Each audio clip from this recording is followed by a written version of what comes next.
We got a real problem here. And I think I have a solution. So here we are out here in the field, and I'll show you behind me. See all this junk? Turn the camera around here. So, previous owner of this property here, they just piled a bunch of junk. There's scrap metal, there is tin, there is plastic, there's a basketball court, a whole bunch of realtor signs, lawn chairs, old cabinets. There's just all kinds of stuff out here. A metal chair there. There's some iron pipe. There's even some farm equipment way back over here. There's even some farm equipment. There's some wood in here. There's some fencing. Some more rusted chairs, wheels. So this is the area where a new piece of equipment might come in handy. If you happen to hear some thunder in the background, there is a thunderstorm coming, and I see a rainbow. I'll get out of the sun here and see if I can catch it. Rain is starting to come down. So I don't know if you can see it right here. So it is about 7 a.m. It's the last day of February 2026, and first thunderstorm of the year. So I'll take you up here to the other side and I'll show you another area where we've got a dilemma with equipment. So here's the area with the storm shelter. We're getting it cleaned up. A lot of overgrown brush and trees, and the roots went down underneath these rocks. Everything got kind of pulled out. When we had the excavator here to trench the water and the electric line over to the hangar. So some of this is going to be a little difficult to get with the pallet forks or with the bucket on the tractor. Doable, but possible. There might be another better way. So we're going to talk about that a little bit.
Good morning, Ed here with Winged Airfield.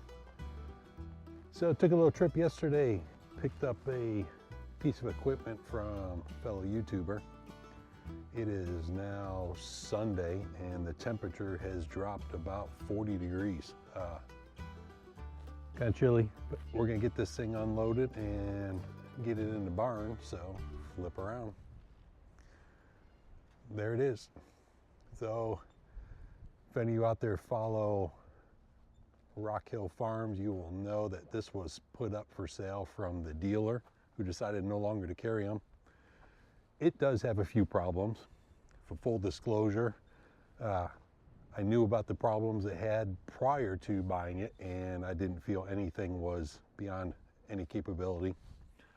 So it does have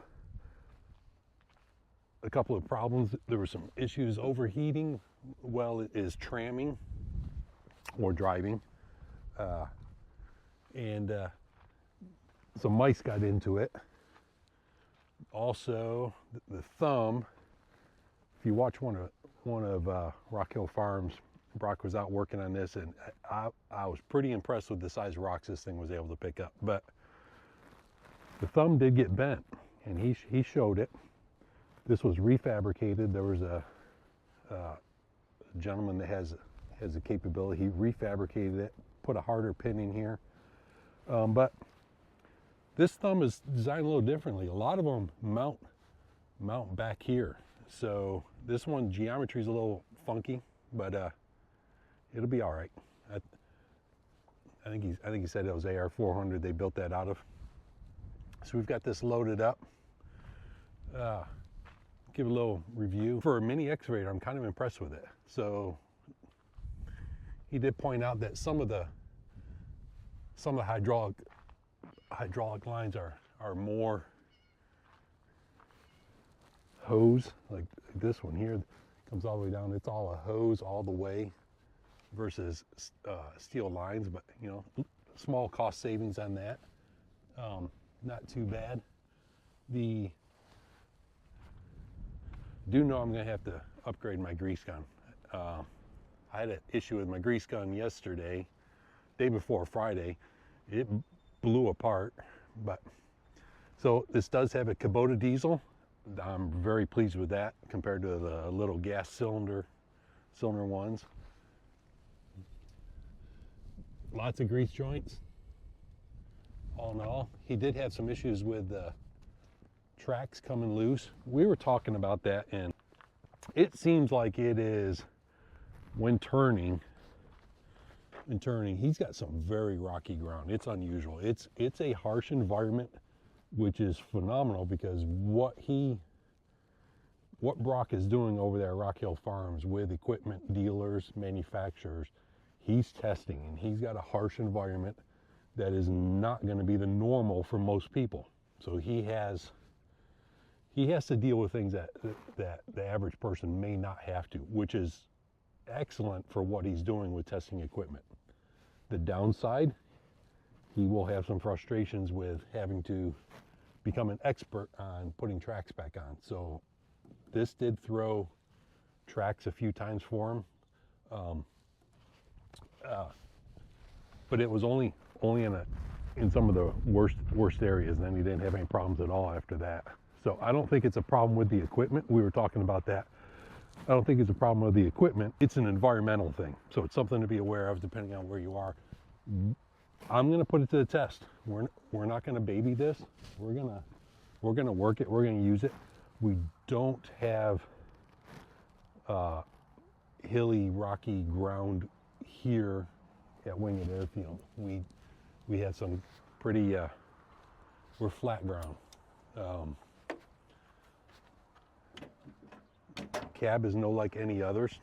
So some of the wire issues up in here, you can see there were some wires chewed up, the purple wire there. Mouse got into that. Under here, there were some wires that were chewed completely through. They're spliced back together. I will get a splice and heat shrink and get that taken care of. Minor little issue. So we got a little heater. The front window does lift up, and excavator controls, throttle. He did talk about in his video the key. I think a little Loctite down in there will be good. Get that taken care of. And it's got air conditioning. So that was a big thing. With this having a cab, I was very impressed with that. This thing has 17 hours. I don't know if the camera's gonna pick it up. I'm gonna try to zoom in. There it is, 17 hours. So,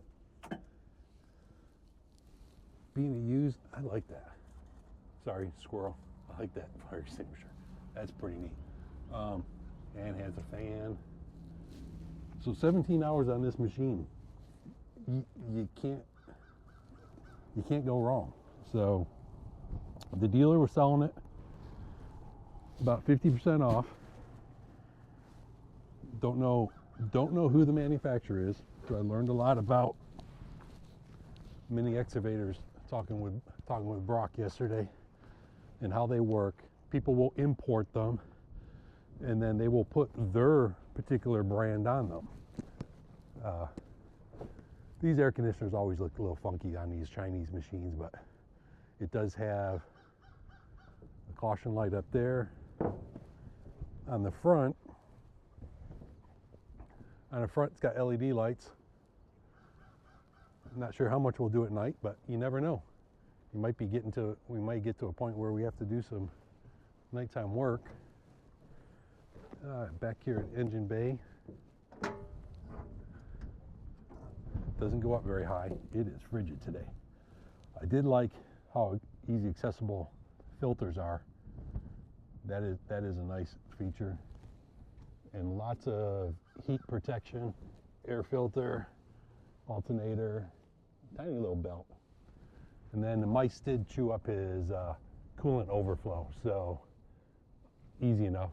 I'll just get a small hose, run it down here. It is a Kubota diesel. So rock solid engine. Here's the oil dipstick. I'm gonna fire it up, so I might as well check it. It's full, right at the full mark. Didn't expect anything less. There's the hydraulic. You see that there? There's the hydraulic fluid. It is good. It is full. Big hydraulic pump. And open on the bottom to be able to do oil changes. So I am impressed with the layout, the functionality of this. Whoever the manufacturer was with this, they did a really good job with the layout. And it's simple, the simplicity of it. We were talking on the trip back what we will do with, if we're gonna do any stickers on there, if we're gonna get some Winged Airfield emblems made up and dress it up like some of the big farms do, or I joked around going with that color green, we could put John Deere on there and people would be thinking, who makes that with John Deere green? Because most of their construction equipment is yellow. But let's get this unloaded and stand by.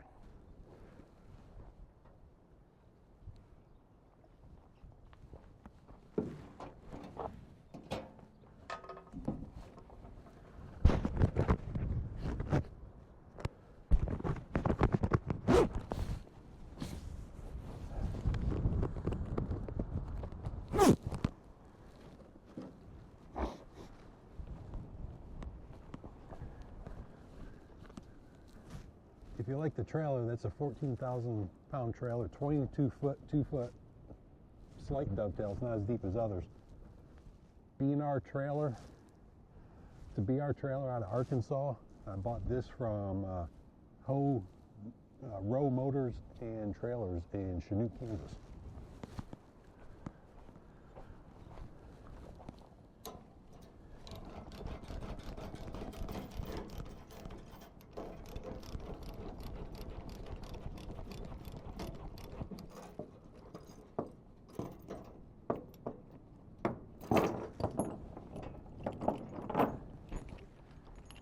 Here's a little trick when you want to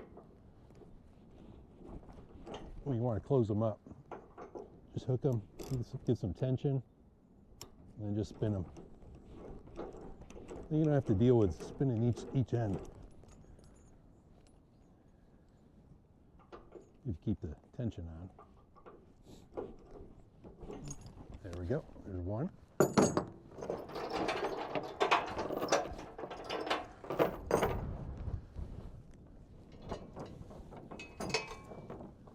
There are little tie down holes on this excavator. They're really small.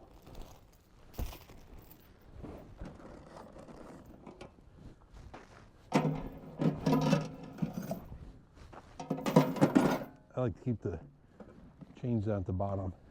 So yesterday it didn't work out. I had this little rubber snake in the chain box, but I was the one that opened it, so I didn't get to scare anybody.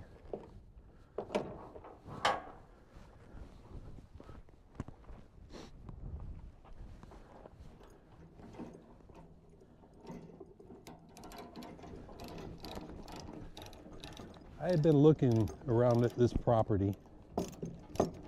I'd like to do a collaboration with Rock sometime, but I really need to have something make it worth his while to come out here. I mean, I'm going to pay him, obviously. I'd pay him for the mentorship. But it's really tough to figure out what exactly we would do here at this property. I'll think of something.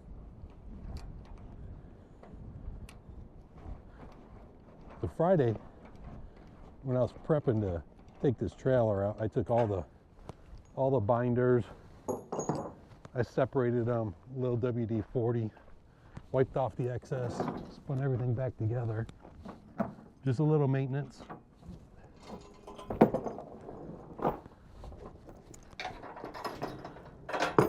I went through the trailer, aired up all the tires, greased all the bearings, greased the jack, lubricated the hitch. It was ready to go. It'd been sitting in the barn since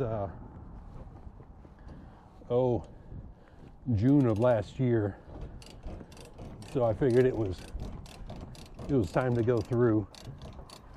It was last used to haul the tractor over to the flip property that we have. To pick up some stuff over there, and the day that we did that, the battery was dead on the tractor. It was a bad battery, is what it ended up being. Went to my local Napa, got a new battery for the Massey, but that was the last time this trailer was used. We parked it in the barn, keep it out of the weather. That's where it's been sitting since. In the Air Force. And I was a crew chief on tankers.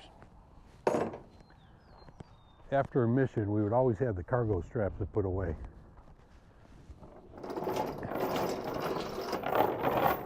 Sometimes it'd take you a couple hours to get all the cargo straps tidied up and put back in their boxes that were stored under one of the troop seats towards the back.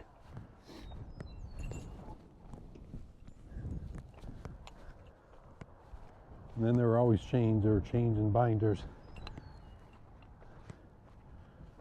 This is back in the day. I'm dating myself. Back in the 90s, there were dedicated crew chief programs, so you were responsible for that airplane and its cleanliness, its tidiness, its readiness. You took a lot of pride with making sure your airplane was set up. All the troop seats, all the seat belts laid forward, over, aft, and everything was just, you walk up there, everything was in its place and it was ready for the next mission. On top of the aircraft inspections and servicing. We would even mop the cargo floors. We'd go out there, if they got really bad, we'd go out there and we would mop the floors. And cargo straps, this is what I started doing. I just started zip tying them. There are some zip ties. I couldn't find them quick enough that are reusable, that have a little clip you can push. You know, I used to roll these up and tuck them under and strap it down. When I'm in a hurry, I just use zip ties. Just be careful cutting, you don't cut your strap.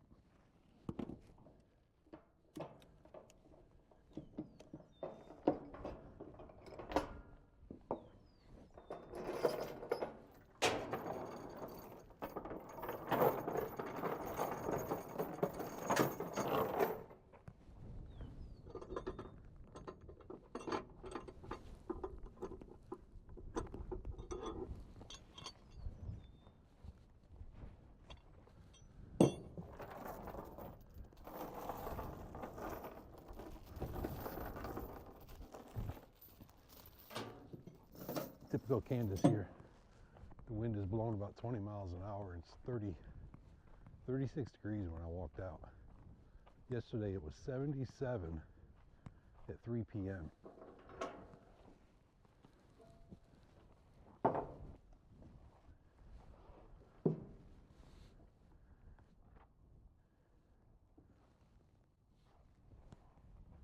Here's what I like to do with my cargo straps. Some people will pull them apart. Others will just ball it up and set it in there. I kind of like to equalize the length. So let's pretend this is rolled up. How many of y'all know that if you actually take your cargo strap and open it all the way up, it unlatches both. Then you can step on this. I'll put my knee on there and just pull it.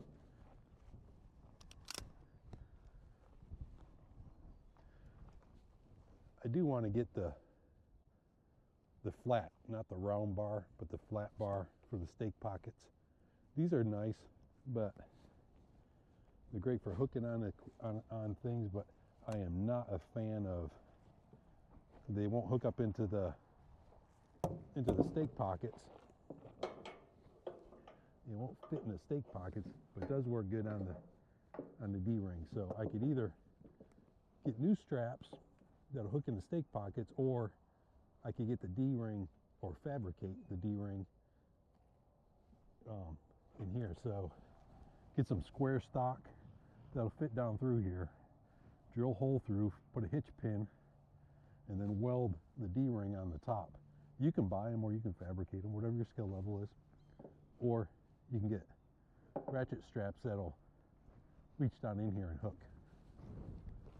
And I always wrap up my straps nice and tidy.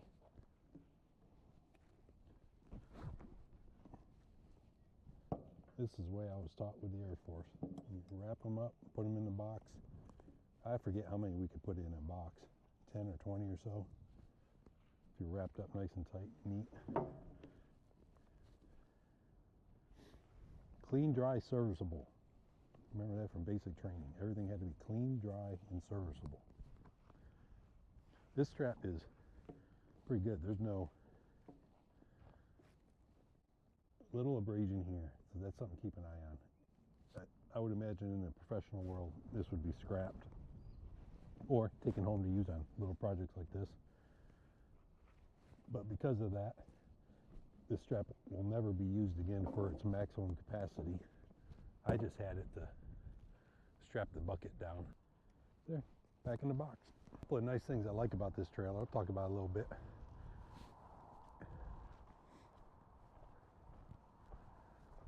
So this is a B&R trailer from Newport, Arkansas.